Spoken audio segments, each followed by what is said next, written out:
Hello everyone, a very good evening to all of you in this class.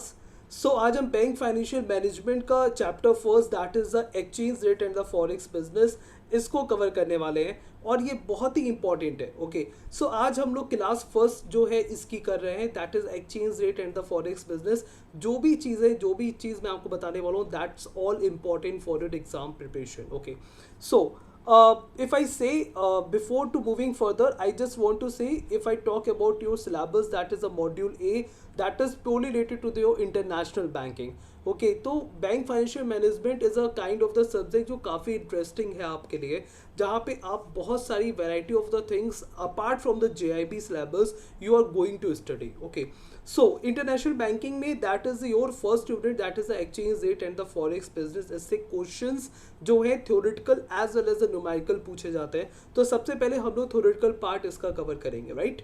So आज के session में हम कुछ पॉइंट्स कवर करने वाले हैं like introduction of related to your foreign exchange definition and the markets, exchange rate, foreign exchange market, participants in the foreign exchange market, important facts regarding foreign exchange market and factors determining exchange rate. Okay, so whatever the things I am just going to convey you, the same thing you have to follow, and जो भी important आपको लगता है middle of the sessions वो आपको तुरंत ही क्या करना है, राइट डाउन करना है, ठीक है। So immediately just pen down that whatever I am just going to convey here, right.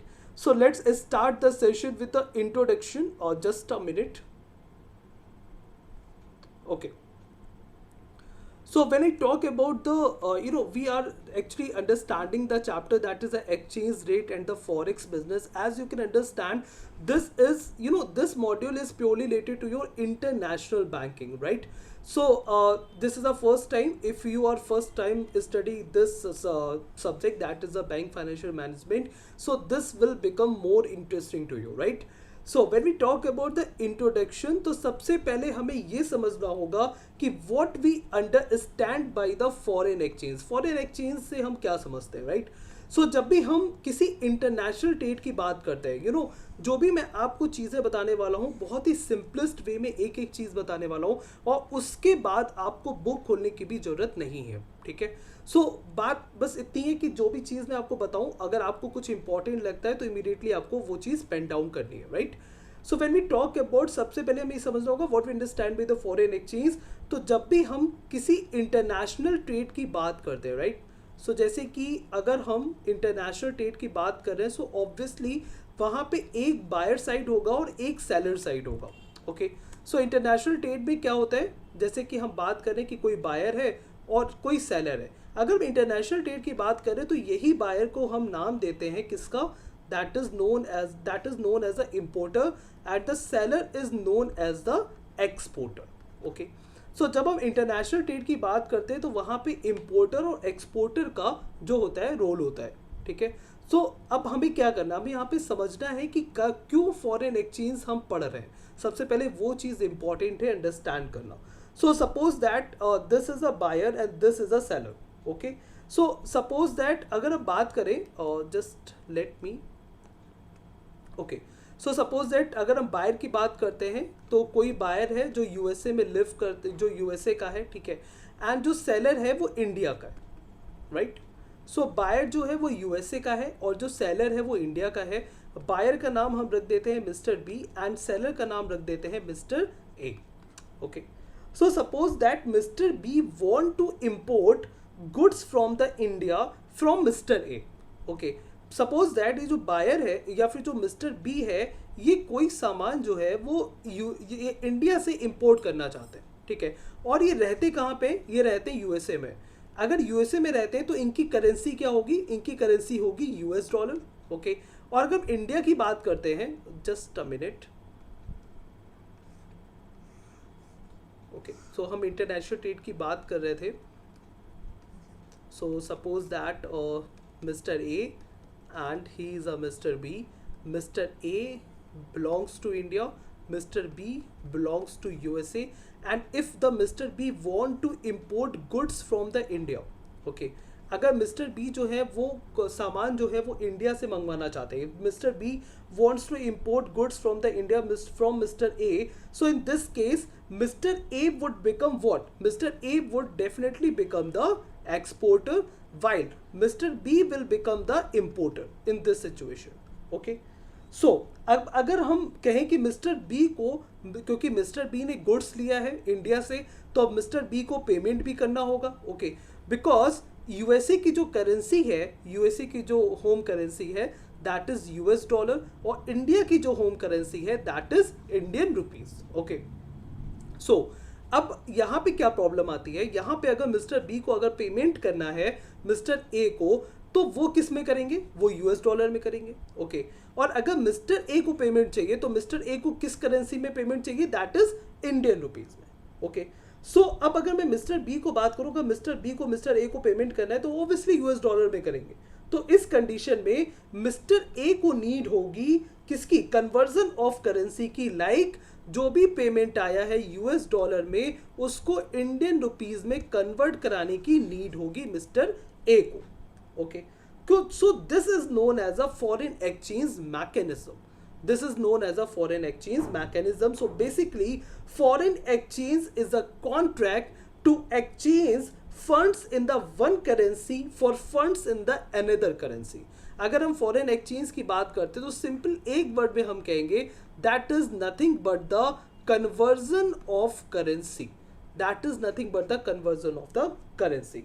और हम इसको स्वैपिंग का भी नाम देते हैं, like the swapping from the one currency to another currency. Okay, so अगर हम बात करते हैं foreign exchange is a contract to exchange funds in the one currency for funds in the another currency at an agreed rate and the agreed basis. Okay, so अगर हम यहाँ पे एक बात बोले, I think this example is clear for everyone here. So अगर हम यहाँ पे बात बोलते हैं कि international trade,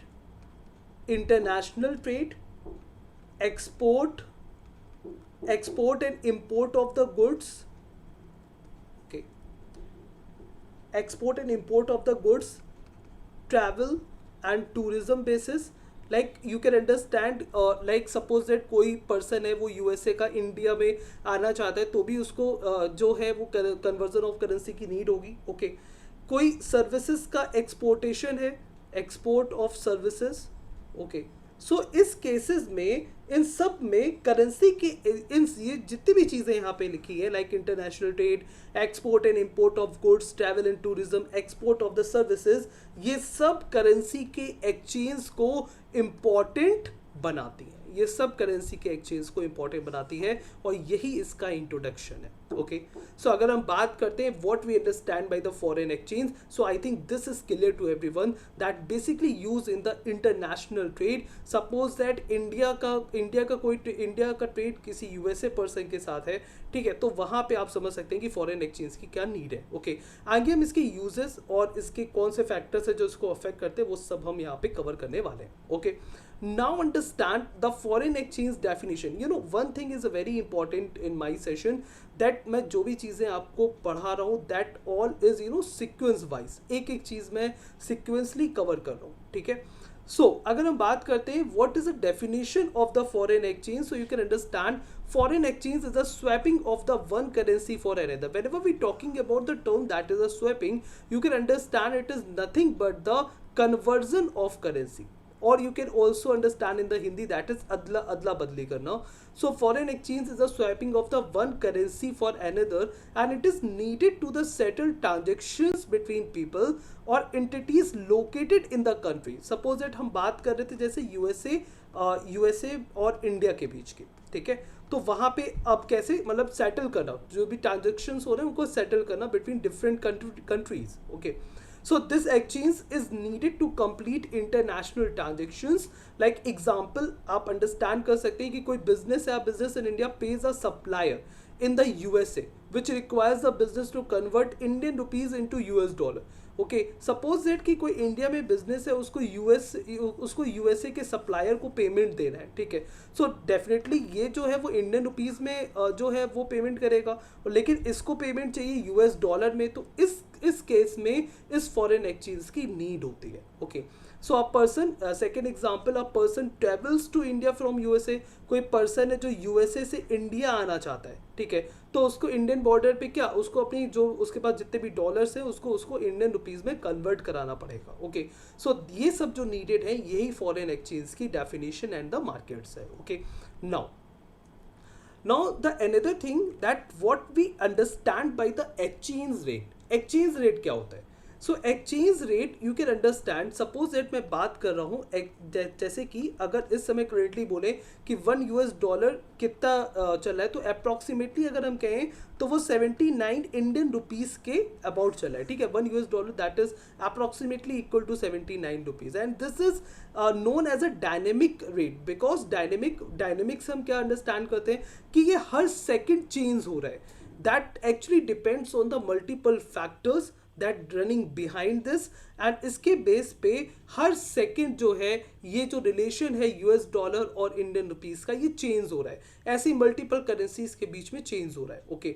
so exchange rate actually denotes the price or the ratio or the value at which one currency is exchanged for the another currency, okay. So क्या exchange rate क्या डिनोट करता है? Exchange rate denotes the price और ratio और the value at which one currency is exchange for the another currency, okay, so the number of the unit of the one currency, like in this example if I'm just talking about like $1 that is given the approximately 79 rupees, so the number of the unit of the one currency are exchanged for a given number of the units of another currency is known as the exchange rate of the currency, like this example $1 is equal to 79 rupees, okay, and here that is given the €1 that is equal to the 1.008 US dollar, so you can understand that is actually given the relationship between the two currencies, okay. So exchange rate basically denotes the price or the ratio or the value at which one currency is going to exchange for the another currency, and that is a very important, the most important thing here it is that is exchange rate is actually the dynamic rate which varies every second depending upon the variety of the factors, and that factor we are going to understand, okay. So ये बहुत ही important statement है, that is exchange rate जो होता है वो dynamic होता है, okay, but that means her second ये change हो रहा है, okay. Because you can also understand कि जब ये मार्केट की बात करते हैं तो market you can understand market always demand and supply के बेस पे ही चलता है, like okay. So and other factors भी होते हैं जो इस डिमांड एंड सप्लाई को इन्फ्लुएंस करते हैं, ओके। बेसिकली जो मार्केट होता है वो डिमांड एंड सप्लाई के बेस पे चलता है, और डिमांड एंड सप्लाई को कई सारे फैक्टर्स जो होते हैं वो इन्फ्लुएंस कर सकते हैं, तो इस बेस पे ही ये जो फ्लक्चुएशन होता है करेंसीज के बीच का ये होता है, right. Now understand the foreign exchange market. You know, when we talk about the foreign exchange market, you can understand it is a over-the-counter global marketplace that determines the exchange rate for currencies around the world. Now, बहुत ही important चीज़ यहाँ पे कि what we understand by the over-the-counter, okay, what we understand by the over-the-counter, okay. You know, when we talk about the over-the-counter market is, you can understand it is a decentralized, okay, it is a decentralized market.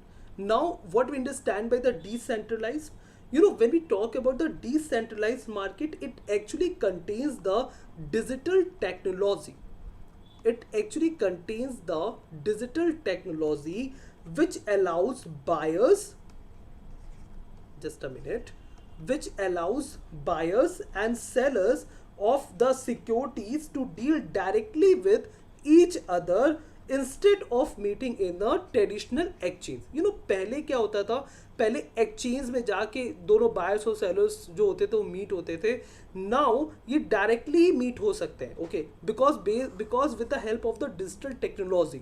So what we understand by the over the counter, I am just talking about the over the counter here. So the foreign exchange market is a over-the-counter global marketplace. That definitely means that over-the-counter market is a decentralized market in which market participants trade stocks, commodities, okay, currencies or other instruments directly between two parties. You know, आपको सिर्फ एक चीज़ समझना है कि ये जो the foreign exchange market जो अब है उसमें बायर्स और सेलर्स जो होते हैं वो डायरेक्टली ही मीट कर सकते हैं, in a simplest term.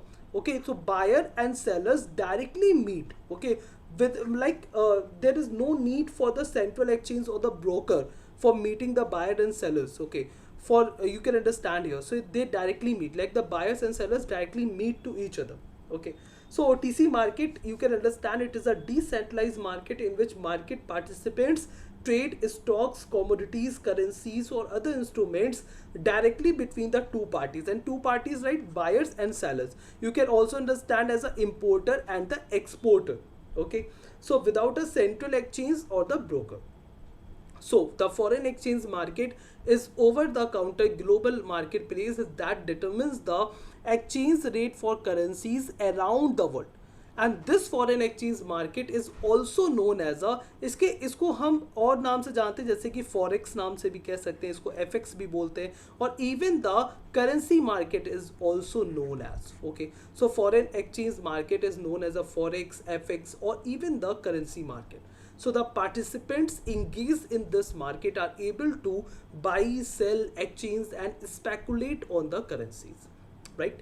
So these foreign exchange markets are consisting of banks, forex dealers, commercial companies, central banks, investment management firms, hedge funds, retail forex dealers and the investors. Okay, it is a dynamic market. Always understand, आपको हमेशा एक चीज़ समझनी है जब भी हम foreign exchange market की बात करते हैं.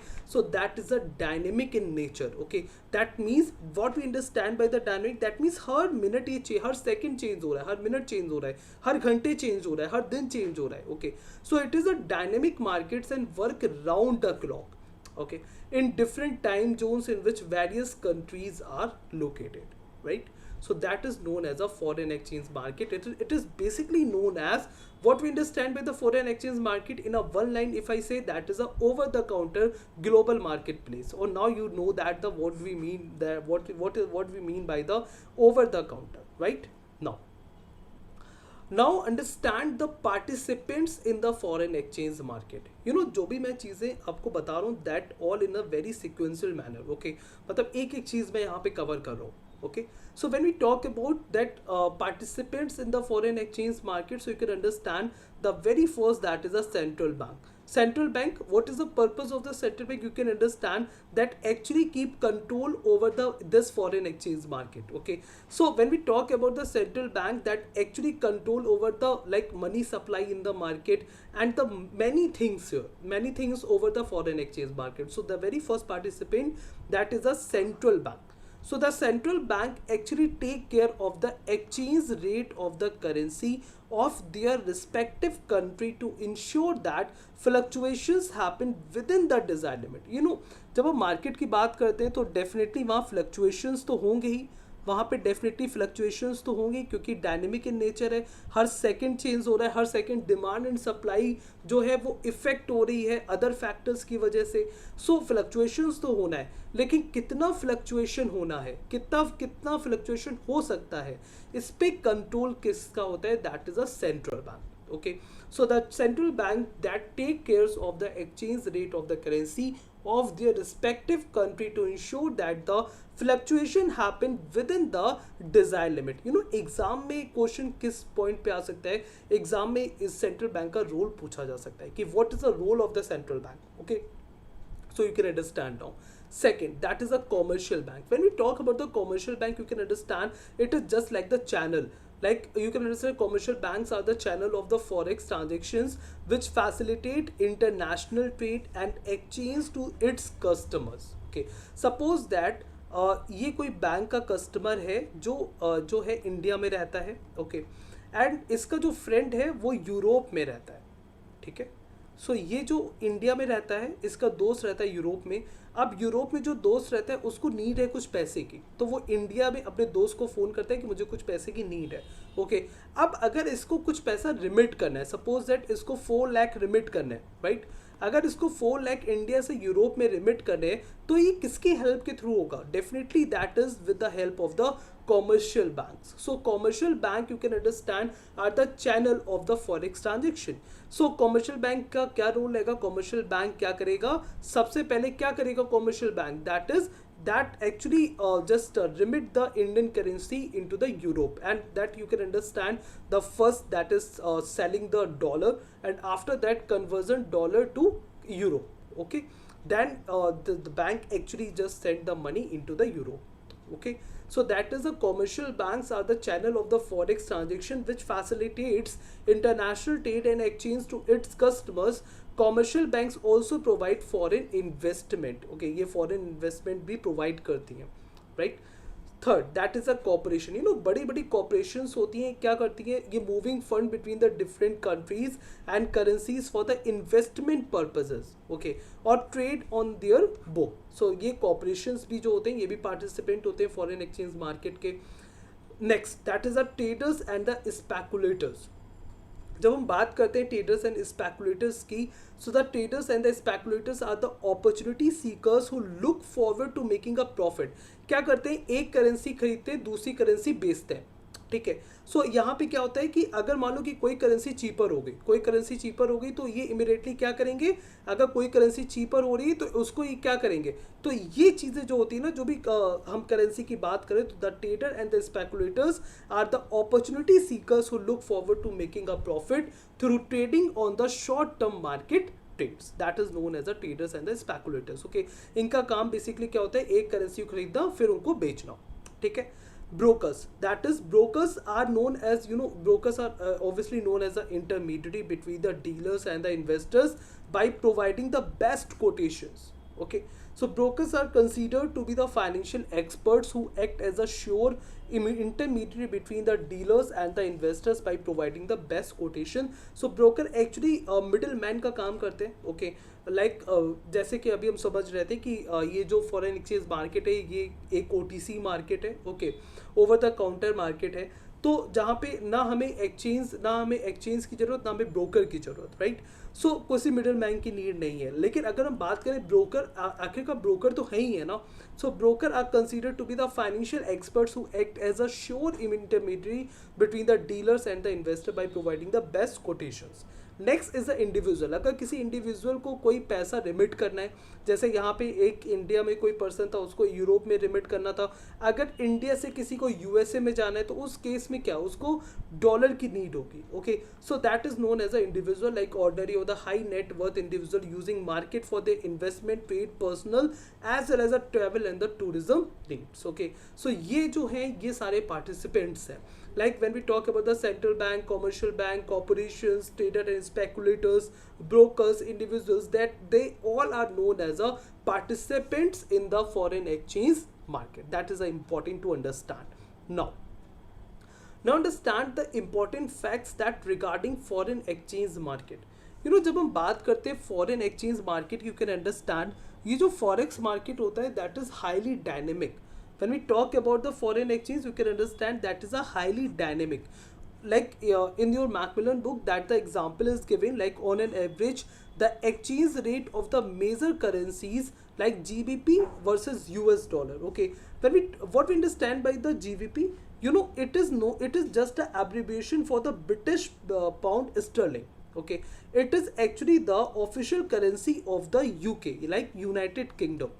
When we talk about the GP, it is the official currency of the United Kingdom. That is, you can understand, it is a abbreviation for the British pound sterling. That fluctuate every 4 seconds. That means अगर हम बात करते हैं किसी quotation की, like GBP versus US dollar की, सो ये क्या है, ये हर 4 सेकेंड में ऑन एन एवरेज, ओके, ये हर 4 सेकेंड में फ्लक्चुएट हो रही है. अब आप मुझे बताओ, हर 4 सेकेंड में फ्लक्चुएट हो रही है, which means it changes 21,600 times in a single day. What we understand by this, अगर मैं कह रहा हूँ कि GBP और US डॉलर जो कोटेशन है, ये जो करेंसीज है, इनके बीच का जो एक्सचेंज रेट है, ये हर 4 सेकेंड में फ्लक्चुएट होता है, हर 4 सेकेंड में फ्लक्चुएट होता है. Okay, so that means how many times it is just changing in a single day. और उस पर बेस क्वेश्चन एग्जाम में आ चुका है. ठीक है, तो ये बहुत अच्छे से आपको अंडरस्टैंड करना है. Just understand by this. When we talk about in a one day how many hours, you will say that is a 24 hours. Okay, so एक दिन में 24 घंटे. ओके, एक घंटे में कितने मिनट होते हैं, अगर मैं बात करूँ, एक दिन में 24 घंटे, एक घंटे में 60 मिनट और एक मिनट में 60 second. Okay, so that means if I say that is this should be your one day. Okay, when we talk about it is actually fluctuating every 4 seconds. So if we have to count this, let how many times it is changing. So what you have to do, you have to just divide by the 4 here. Okay, so if I just say that is 24, that should be multiplied with the 60 and should be multiplied by the 15, and that should be equal to what? That should be equal to your 21,600 times, and this is written here. Okay, this is written here. So what we understand, if any exchange rate that is fluctuating every 4 seconds, so what we understand by this, you can understand it is actually changing 21,000. And how I can derive this, you can understand एक दिन में 24 घंटे, एक घंटे में 60 minute, 60 एक minute में 60 second. Okay, so that is a total, because ये 4 सेकेंड में एक बार फ्लक्चुएट हो रहा है. So you can understand that how many times it is going to fluctuate in a one day. So here you can count like this. Okay, so when we talk about some very important fact, this is a fact number 1. This should be understandable. I think this is understandable by everyone here. Now understand, when I talk about the forex market that usually operate from Monday to Friday globally.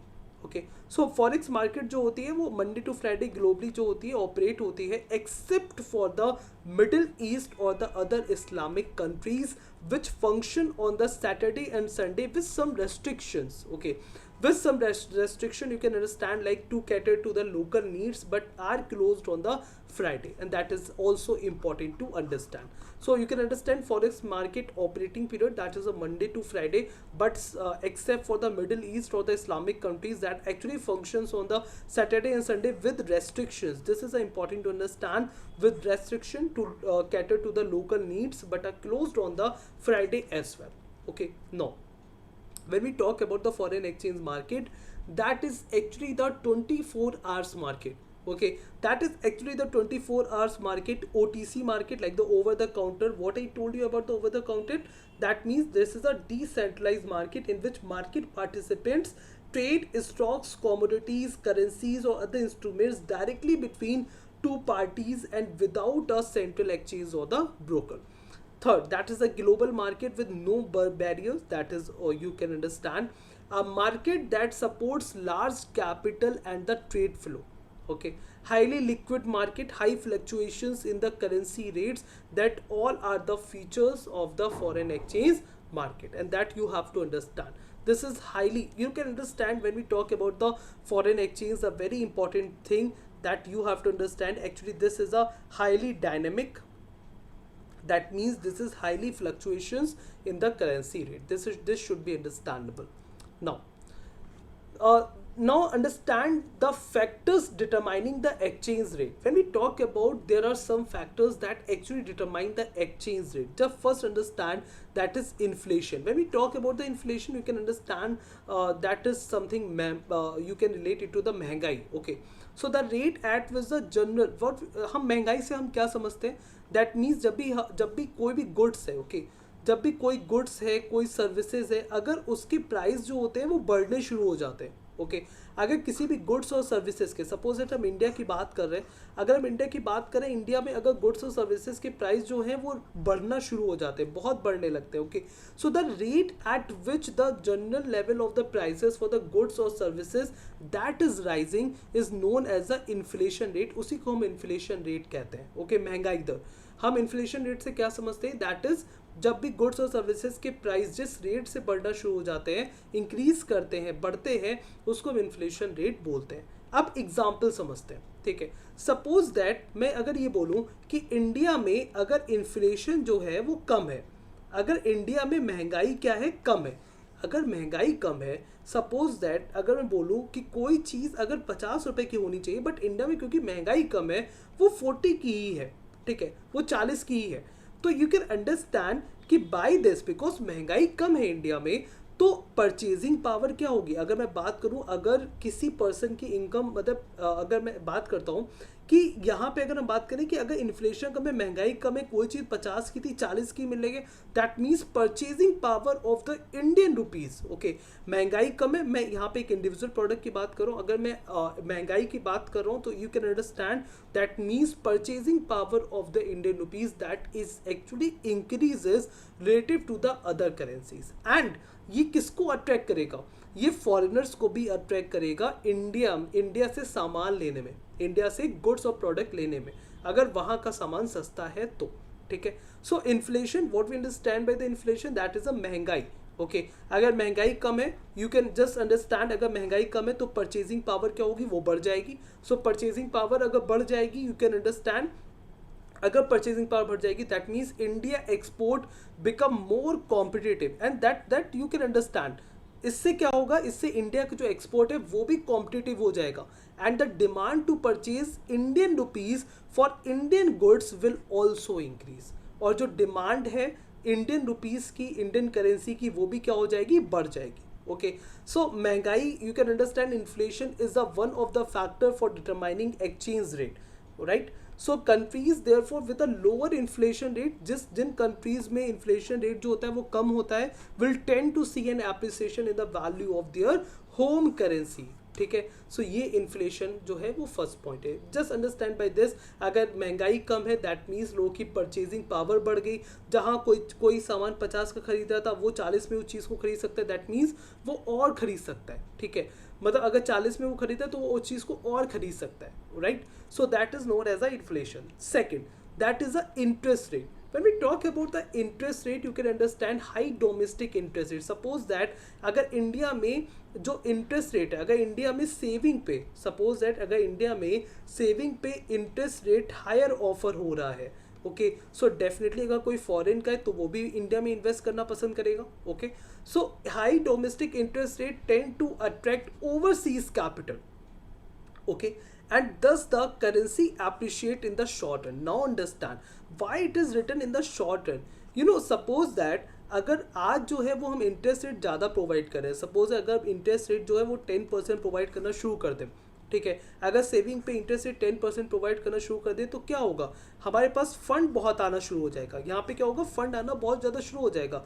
But हमें ये भी समझना है कि जो भी हम fund लेते हैं, that is actually we are just, you know, we have to also pay in like while that is going to in demand. Okay, so you can understand, and with the interest rate, so in the short run that the currency would appreciate, while in the longer term, you know, higher interest rate it actually slows the economy down. अगर interest rate ज़्यादा provide हो रहा है, that means look, अगर किसी ने 1000 रुपये invest करा है और हम उसको 10% दे रहे हैं, ठीक है, सो ये 1000 रुपये तो हमें देना ही देना है, 10% भी हमें देना है, ठीक है ना। तो अगर शॉर्ट टर्म में तो हमारे पास फंड है, शॉर्ट टर्म में तो हमारा क्या है, शॉर्ट टर्म में तो करेंसी एप्रिशिएट हो रही है, बट लॉन्गर टर्म में ये क्या करेगा, ये इकोनॉमी को डाउन करता जाएगा। Higher interest rate slows the economy down, thereby weakening their currency. Okay, and that is you have to understand. Okay, so inflation, interest rate, that I think everyone just understood this. Third, that is a speculation. When we talk about the speculation, speculative forces can have major effect on the exchange rates. Like you can understand, like कोई political event है या फिर कोई changes हो गए किसी commodity के price में, so that actually cause a currency to fall in value. Okay, so अब suppose that, understand this, suppose that कोई trader है, okay, कोई ट्रेडर, उसका क्या काम है, उसका काम ये है कि जब भी कोई भी करेंसी की वैल्यू गिरने वाली होती है, जब भी कोई भी करेंसी की वैल्यू गिरने वाली होती है और उसके पास अगर वो है तो वो उसको बेच देता है, ठीक है, जिससे कि वो उसको वापस खरीद सके सस्ते प्राइस में in the later date. Okay, so you can understand speculative forces can have major effect on exchange rate, and you can understand how it impact, you know, suppose that, क्योंकि बहुत सारे ट्रेडर्स हैं, जैसे ही कोई political event हो रहा है, suppose it कोई निगेटिव न्यूज़ आ रही है मार्केट में, okay, so like may cause a currency to fall in value, तो डेफिनेटली जो करेंसी की जो वैल्यू है वो गिरने वाली है। So in an expectation that a currency will be devaluate, the speculator will short, it is not the short, it is a short, will short sell the